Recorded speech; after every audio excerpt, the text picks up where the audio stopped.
ఇక్కడ మాత్రం గుర్తించాలి. ఆయన మొత్తం మనందరినీ కలగలుపుతుంది. ఆయన చేసినటువంటి ప్రయత్నం ఒకటి మాత్రం మన అభినందన తప్పలేదు.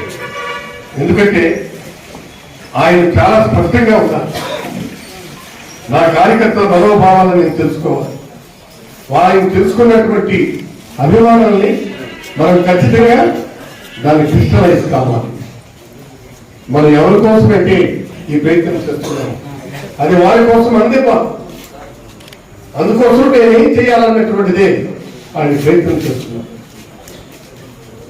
కాబట్టి చాలా స్పష్టంగా మనం అర్థం చేసుకోవాల్సినటువంటి ఇవాళ పవన్ కళ్యాణ్ గారు లేదు, చంద్రబాబు నాయుడు గారు లేదు, బీజేపీ గారు, సిపిఐ గారు, సిపిఎం గారు, వీళ్ళందరూ కలిసి ఒకటే కావచ్చు. అర్థం కదా సార్? వాళ్ళందరూ ఒకటి కావచ్చు, కానీ నా చెరువులో కూడా ఒకటి కావచ్చు. అది కూడా అవుతుంది. కాబట్టి ఈరోజు రేపటి జరగబోయేది ఆయన ఒకటే ఒకటి చెప్తున్నారు. మీ ఇంటిలో ఒక పొరపాటున ఏదైనా జరగకపోతే మీరు నాకు ఓటేయండి. భారతదేశ రాజకీయ చరిత్రలో శాసిస్తున్నటువంటి ఒక గొప్ప శాసనకర్తగా చెప్తున్నటువంటి వ్యక్తిగా నేను మాట్లాడుతున్నాను. ఇది చిన్న వ్యవహారం ఏమీ కాదు. ఇది దయచేసి దీన్ని మనం ప్రతి ఒక్కరూ గుర్తించుకోవాలి. ఇవాళ ఉండొచ్చు, పోవచ్చు, కానీ ఖచ్చితంగా చెప్తున్నాను, ఇది 10 కాలాలు ఈ పార్టీని ప్రతిష్ఠింప చేసేందుకు ఇది ఉపయోగపడుతుంది. ఖచ్చితంగా హరిహరాదులు ఎదురొచ్చిన, ఎంతమంది అడ్డొచ్చినా, ఎంతమంది అడ్డుకున్నా జగన్మోహన్ రెడ్డి గారు ఈ రాష్ట్రానికి ముఖ్యమంత్రి తీర్చాలని చెప్పి కాబట్టి దయచేసి మనం అర్థం చేసుకోవాల్సినటువంటి అవసరం ఉంది. ఇది ఒక ఈ చరిత్రను చాలా కాలం నుంచి చాలా మంది లిఖించాలనుకున్నారు, కానీ కుదరలేదు. వారికి ఇప్పుడన్నీ అర్థమవుతుంది ఒక్కొక్కరికి ఏమంటే ఎలా తీయాలా. కానీ సుఖమైంది చేయలేదు. ఆయన ఒక అవకాశం ఇవ్వండి, నేను చేస్తాను.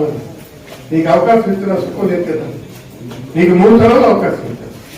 3 తరాలు నేను విడిచిపెట్టుకుని నాకు అడుగుతున్నాను, ఇవాళ నాకు అవకాశం ఇవ్వండి అని. నీకే కదా అవకాశం ఇచ్చారు. నీకు ఇచ్చినటువంటి గొప్ప అవకాశం ఎవరికైనా ఇచ్చారా? ఏంటి? లేదు కదా.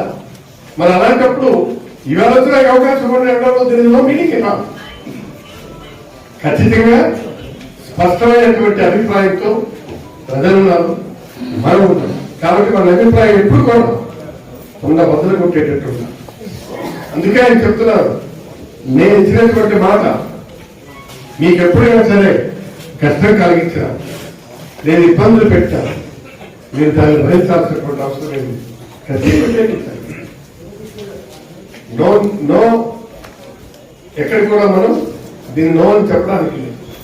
అందుకే ఆయన ఆడే ప్రతి మాట కూడా చాలా స్పష్టంగా ఆయన మాట్లాడతారు.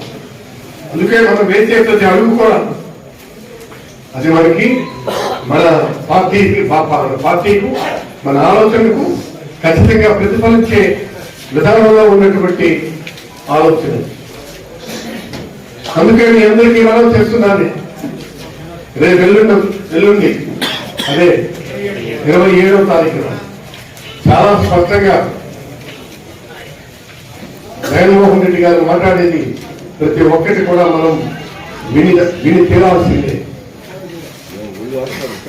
ఎందుకంటే ఈరోజు చాలా స్పష్టంగా మన నియోజకవర్గంలో కానీ ఇక్కడ మన నియోజకవర్గమే చెప్తుంది. ఇవాళ నేను చూశాను, ఏదైతే మన దీంట్లోనే వాట్సాప్ మన ఎక్స్ఎమ్మెల్యే గారు, అలాగే ఎక్స్ఎమ్మెల్సీ గారు, ఎక్స్ జెడ్పీటీసీ గారు, వీళ్ళందరూ కూడా వాళ్ళందరూ నిలబడి ఫోటోలు పట్టుకొని దిగి వాళ్ళు ఎవరు ఇంపార్టెంట్